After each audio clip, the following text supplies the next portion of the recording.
अजंता और एलोरा की प्रसिद्ध गुफाओं से लेकर मुंबई के एलिफंटा और कानेरी गुफाओं तक पूरा दक्कन गुफा मंदिरों से घिरा हुआ है। लेकिन बहुत कम लोग जानते हैं कि महाराष्ट्र के धाराशिव में गुफाओं का एक समूह है जो एक कहानी बतलाता है। हम बात कर रहे हैं धाराशिव की गुफाओं की, जो प्राचीन शहर धाराशिव के व्यावसायिक महत्व को बयां करता है। व्यापारी और यात्री धाराशिव घाट से होकर ही निचली स्थानों से ऊपरी स्थानों की ओर आते जाते थे, इसीलिए बौद्धों ने यहाँ अपनी गुफाएं बनवाई थी। धाराशिव जो है बहुत ही पुरानी प्राचीन जगह है। उसका उल्लेख हमें बहुत ही पुराने सातवाहनकालीन रिकॉर्ड्स में भी मिलता है। शुरुआती मध्ययुगीन काल के रिकॉर्ड्स में भी उसका नाम काफ़ी बार आता है। जेम्स बर्गस नामक आर्कियोलॉजिस्ट, जिन्होंने 1500 से अधिक गुफाओं का अध्ययन किया है, उनके भारतीय पुरातत्व सर्वेक्षण पुस्तक में भी इसका जिक्र है। धाराशिव का जो शहर है वो पठार के ऊपर बसा हुआ था और प्लेन के ऊपर से पठार की तरफ जो ट्रेड राउट्स आते थे वो ये धाराशिव के पास के थ्रू ही आते थे। और टिपिकली जैसे बहुत सारे बुद्धिस्ट केव्स और कॉम्प्लेक्स जो होते हैं वो इम्पोर्टेंट ट्रेड राउट्स पर होते हैं, ऐसे ये धाराशिव के केव्स भी एक ज़माने में इम्पोर्टेंट ट्रेड राउट्स पर हुआ करते थे। अफसोस की बात यह है कि धाराशिव के केव्स में कोई इंस्क्रिप्शन नहीं है, कोई भी शिलालेख नहीं है, और इसी वजह से शायद ये इतना इम्पोर्टेंट नहीं माने जाते। और दूसरी बात यह है कि वहाँ जो पत्थर है वो काफ़ी कमज़ोर है और भुरभुरे है, टूटते रहते हैं। तो ज़्यादा करके जो पुराना काम किया गया है वो सब डिस्ट्रॉय हो चुका है।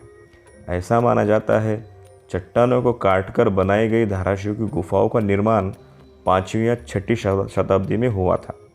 ऐसा माना जाता है उत्तरी क्षेत्र की गुफाएं बौद्ध काल में बनाई गई थी।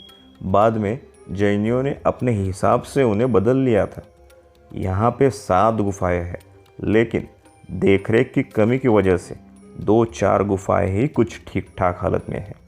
उत्तरी क्षेत्र गुफा नंबर 3 प्रमुख गुफाओं से एक है। इसकी वास्तुकला अजंता की वाकाटक वंश की गुफाओं की तरह है। वाकाटक काल में जो टिपिकल भार्गव या गणाज होते हैं हमें ये केव्स में दिखते हैं, और जो डेकोरेटिव वर्क है अभी उसमें से सिर्फ एक ही खाम बचा है केव नंबर 3 में। वो भी शिल्पकला एकदम जो वाकाटक पीरियड है उसके साथ बहुत मिलता है, इसलिए हम ये कह सकते हैं वाकाटक काल के केव्स है और बुद्धिस्ट केव्स है। ये जो पहले 2 केव्स है वह बहुत ही टूटे और बिखरी हुई हालत में है। बहुत सारा कंजर्वेशन का काम किया गया है और ज़्यादा कुछ देखने के लिए है नहीं। लेकिन जब हम 3rd केव में जाते हैं तो यहाँ काफ़ी सारे अवशेष अब तक बचे हुए हैं। जब हम एंटर करते हैं तो एंट्रेंस पर दोनों बाजू को हमें द्वारपाल दिखते हैं। जैसे हम अंदर जाते हैं और घूमते हैं तो लेंटल के ऊपर हम मुचलिंद नागा की इमेज देखते हैं। बुद्ध पद्मासन में बैठे हुए हैं और उनके पीछे का छत्र और नाग का फन दिखता है। यहाँ से हम जैसे ही अंदर जाते हैं दोनों बाजू पे प्लेटफॉर्म बनाए गए हैं, एक लेफ़्ट को दूसरा राइट को। लेफ़्ट साइड के प्लेटफॉर्म के ऊपर पूरा एक बेंच है लंबा दोनों साइड पे, और इससे हमें मालूम पड़ता है कि एक ज़माने में यहाँ सभागृह जैसा होता था जहाँ बौद्ध भिक्खु लोग एकत्रित होते थे। और इसी प्लेटफॉर्म की जो निचली बाजू है वहाँ हमें छोटे छोटे गणास दिखते हैं, जिसके कंधों के ऊपर ये पूरे केव्स का बोझ है। ये भी बहुत ही वाकाटक टाइप के हैं। ये भी फ़िलहाल काफ़ी डैमेज हो चुके हैं, पर गौर से देखने पर दिखाई देते हैं। ऊपर का हील पूरा टूट चुका है, मगर एक्सट्रीम राइट साइड का जो पिलर आप देख रहे हैं वो कम्प्लीटली प्रिजर्व्ड है। उसके ऊपर जो हम डेकोरेशन देख रहे हैं और जो मालाओं की डिज़ाइन देख रहे हैं, टिपिकली वो वाकाटक पीरियड में जो बनाई जाती है, जो हमें अजंता में दिखाई देती है, उससे बहुत ही मिलती जुलती है। यही कारण है कि हमें लगता है कि यह वाकाटक टाइम के केव्स है। अब जब हम अंदर जाएंगे तो बड़ा सा हॉल है, बीच में पिलर्स हैं, उसमें भी ज़्यादा करके पिलर्स अभी मॉडर्न है, रिप्लेस किए गए हैं, क्योंकि पिलर्स टूट चुके थे। लेकिन जब आप कॉर्नर की तरफ जाते हैं तो दो pillars, extreme left and extreme right के पिलर्स अभी भी इंटैक्ट है और उस पे आज भी हमें कोरीकम देखने मिलता है। और बीच में एक गर्भगृह है। गर्भगृह अभी एक पार्श्वनाथ जी की मूर्ति है। आजकल बहुत सारे लोगों को लगता है कि ये जैन केव्स है, पर बात ऐसी है ये बुद्धिस्ट लोगों की केव्स थी। और कीर्तनकार पार्श्वनाथ जी का काल एकदम ही फेमस हो गया था, बहुत फेमस हो गया। तो ऐसा ही एक स्टोरी है भगवान बुद्ध के बारे में,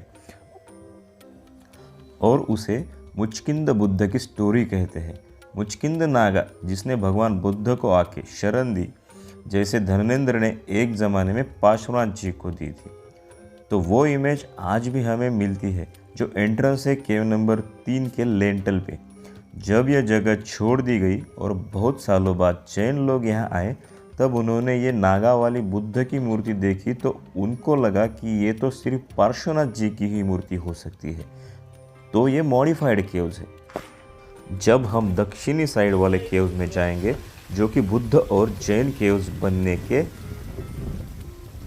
बीच वाले समय में बनी है, वहाँ हमें हिंदू केव्स भी मिलेंगे जो कि पोस्ट वाकाटका पीरियड, जिसे हम राष्ट्रकूटा काल कहते हैं, उस काल में वहाँ हिंदू केव्स बनाए गए थे।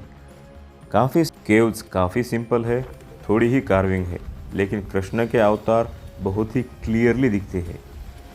बीच में एक सुंदर मंदिर है, टिपिकली लेट मराठा स्टाइल में।